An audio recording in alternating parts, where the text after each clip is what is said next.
Olá, parte 2. No último vídeo a gente estava falando sobre os três principais tipos de avaliação. Os três principais tipos de avaliação é a avaliação diagnóstica, que ocorre no início do processo de ensino, que tem o objetivo de identificar o conhecimento prévio dos estudantes e as suas dificuldades. Então, por exemplo, é difícil a gente pensar como professor de história, mas eu vou dar um exemplo simples. A cada vez que eu entro numa turma que não fui eu que lecionei, eu faço muito assim.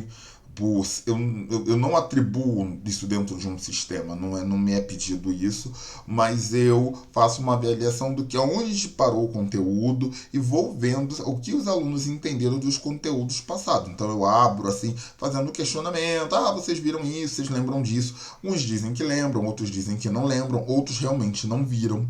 Quando vem alunos de outras escolas, assim, principalmente estaduais ou de outras regiões, eu também faço esse questionamento. Mas esse tipo de avaliação diagnóstica, ele é muito presente no ensino fundamental 1 e no ensino fundamental 2, nas disciplinas de língua portuguesa e matemática, porque a legislação de alguns estados já pedem, já solicitam, né, que o professor faça isso para saber se o aluno se ele é letrado, se ele sabe ler, qual o nível de leitura dele. Então todo esse processo ele é feito. E no ensino fundamental 1, isso é feito durante todo ele para poder saber os avanços do aluno e as suas dificuldades. O segundo tipo de avaliação é a avaliação formativa. Ela acontece ao longo do percurso da aprendizagem. Seu foco é acompanhar o desenvolvimento do estudante, oferecendo feedback, permitindo ajuste nas práticas pedagógicas. Aqui nessa perspectiva da avaliação formativa, o erro não é visto como fracasso, mas como uma parte do aprendizado. Então aqui é o que a gente, muitas das vezes, as pessoas chamam assim, a avaliação é continuada. Na verdade é uma avaliação formativa. Por quê? Ela é dentro da sala de aula, então ela vai vindo passo a passo. Ela não vai avaliar só o resultado de uma prova, ela vai avaliar as potencialidades desse aluno, ela vai avaliar como a forma como ele aprende, no que ele avançou, no que ele deixou de avançar. Né? Eu tive um aluno no 7º ano, que ele é um aluno que ele sabe copiar, mas ele não tem uma dificuldade de leitura enorme, assim como de escrita, né? Ele não é totalmente letrado.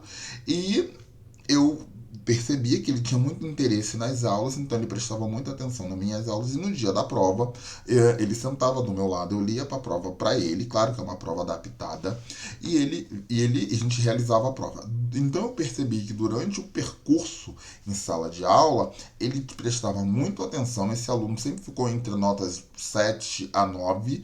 Por quê? Porque ele tinha um conhecimento que, além da escrita, ele prestava muita atenção na aula, ele aprendia muito facilmente o conteúdo.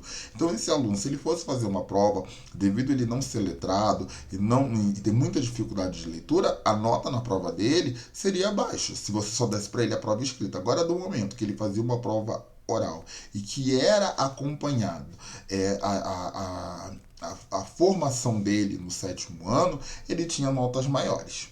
Partindo para o nosso último tipo de avaliação, é a avaliação somativa. Geralmente ela ocorre no final de um ciclo ou conteúdo, com o objetivo de verificar os resultados alcançados, frequentemente associado à atribuição de notas. Então é aquela prova que a gente dá no final de um bimestre, é a prova que vocês fazem no final da disciplina, se tiver. Então, ou um trabalho, é um tipo de avaliação que pode ser um trabalho, pode ser uma prova, mas que ela tem o intuito de dar nota. Porque assim, por mais que a gente tenha uma avaliação formativa ou continuada, como preferirem, é necessário você conseguir atribuir uma nota, porque infelizmente o sistema exige isso, e é necessário também você saber fazer prova, porque fora do ambiente escolar, você tem Enem, você tem concurso público, você tem outras provas que vai exigir que você saiba como fazer uma prova. E aí é importante refletirmos sobre a predominância das provas tradicionais, tá? As provas tradicionais, embora elas sejam importantes, as provas todas que eu falei, em alguns momentos elas não conseguem sozinhas, tá? Essa prova aqui somativa sozinha, ela não consegue avaliar todas as habilidades e competências do aluno, né? Por isso que os professores eles usam diferentes ferramentas ou instrumentos como seminário, debate, portfólio, trabalho em grupo, produção textuais, projetos e autoavaliação para ter um resultado maior para que consegue entender quais foram as competências e as habilidades desenvolvidas pelo estudante. Então, assim, a avaliação de qualidade, para vocês pensarem bem, ela não é aquela que o resultado seja 10, mas é aquela que ajuda o estudante a aprender e também ajuda ao professor, no nosso caso, vocês são futuros professores, a repensar a sua prática. Porque muitas das vezes a gente tem um planejamento que esse planejamento precisa ser revisto, tá? Então, é isso, tá? Eu agradeço. Acho que para finalizar a gente tem que pensar que a avaliação ela deve ser compreendida como parte do processo de aprendizagem e educativo e não apenas como um mecanismo de classificação ou punição, tá? Mas que do que medir resultados, a avaliação ela significa acompanhar trajetórias, reconhecer avanços e criar possibilidades para que todos aprendam. Esse é o nosso papel como professor, tá bom? Abraço. Essa seria a nossa aula da semana, é a nossa aula gravada da semana 4. Então nós já vamos ter tido a primeira, vamos ter agora nessa última aula a participação de uma professora conosco sobre os desafios do papel do professor de histórias nos dias atuais na era da tecnologia. Abraço.